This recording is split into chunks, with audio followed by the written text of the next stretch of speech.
All right, let's dive into the story of Ripple and its crypto, XRP. Now, this isn't just about another coin on the market. Oh no. This is a story about a multi-billion-dollar quest to completely rewire the plumbing of global finance. So, what's the big problem they're trying to fix? But first, let me just ask you this. You can send a message, a photo, anything, to the other side of the planet in a split second, right? So why on earth does sending money still feel like it's stuck in the dark ages? We're talking 3 to 5 business days. That delay, that friction, that's the exact problem we're talking about today.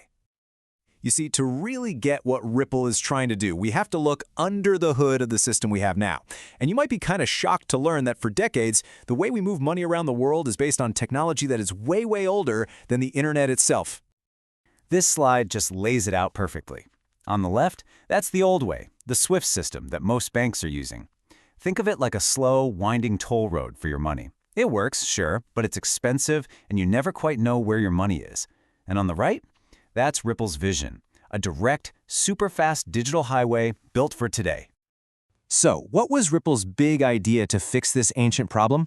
Well, it all comes down to this really clever concept, using their digital currency, XRP, as a kind of a bridge for money. So here it is, the core concept, the bridge asset. Just imagine you're trying to send US dollars to a friend in Europe who needs euros. The old way is a mess. Banks have to hold piles of both currencies, and it's super inefficient. With Ripple, your dollars are instantly converted into XRP. That XRP acts like this neutral, lightning-fast vehicle to carry the value across the world, and then it arrives as euros on the other side. And this shows just how simple it is. It's like 1, 2, 3, your dollars turn into XRP, the XRP zips across the globe in like 3 to 5 seconds, not days, and then boom, it's immediately converted into euros for your friend. The whole thing is designed to be incredibly fast and cheap. Now, this speed isn't some kind of magic. It's all in the tech. Unlike Bitcoin, which uses a ton of energy for mining to confirm transactions, the XRP ledger does something different. It has this group of trusted servers, they're called validators, that just rapidly compare their notes and agree on what's true. They reach a consensus in seconds, and that efficiency is what makes these near-instant transactions with tiny fees possible. But Ripple's journey, well, it was anything but a smooth ride. Just as they were really starting to build momentum, they hit a giant brick wall. A massive legal fight with the United States government that would hang over the company for years. This timeline really puts that struggle into perspective. 8 years after getting started, the SEC, that's the U.S. Securities and Exchange Commission, dropped a bombshell lawsuit. And the main accusation was this. They claimed XRP wasn't really a currency, but was actually an unregistered security. Basically, they were saying it was more like a stock, and that Ripple had been selling it without playing by the rules. This question of what is XRP kicked off a legal war that the entire crypto world was watching. And the impact? It was huge.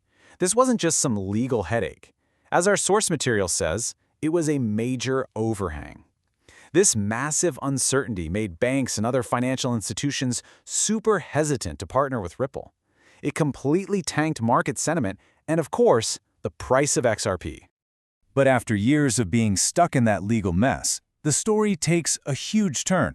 A resolution finally appeared on the horizon, creating what a lot of people think is a clear path forward for the first time in a very long time. The big moment came in March 2025. According to the reports, Ripple and the SEC finally reached a settlement. This was it. This was the single most important development for the company because it finally removed that giant cloud of legal uncertainty that had been holding everything back. So, why was this settlement such a game changer? Well, put yourself in a big bank's shoes for a second. You can't possibly build your new global payment system on a technology that might be declared illegal tomorrow, right? Regulatory clarity is everything. By getting rid of that legal overhang, the settlement basically gave a green light to all those big conservative institutions, potentially unlocking the very partnerships Ripple needs to succeed. So, with its biggest enemy now in the rearview mirror, the big question is, what happens next? The future is definitely not guaranteed. And you know what? There are some really strong arguments on both sides. Let's take a look at the bull versus the bear case. Okay, so the bull case, the optimistic view, is pretty simple. With legal clarity in the U.S., the floodgates for bank partnerships could finally open. But the bear case reminds us the fight is far from over. I mean, new regulatory battles could pop up in other countries, and there is fierce competition from other payment technologies. At the end of the day, even with the best tech in the world, Ripple's success comes down to one thing. Can they get mass adoption from the very banks it was built for? And that really brings us right to the heart of it. The technology is built. The biggest legal battle is done. Now the real test begins. With the path ahead clearer than it has ever been, can Ripple and XRP actually win this monumental race to rewire global finance? That is the multi-trillion-dollar question.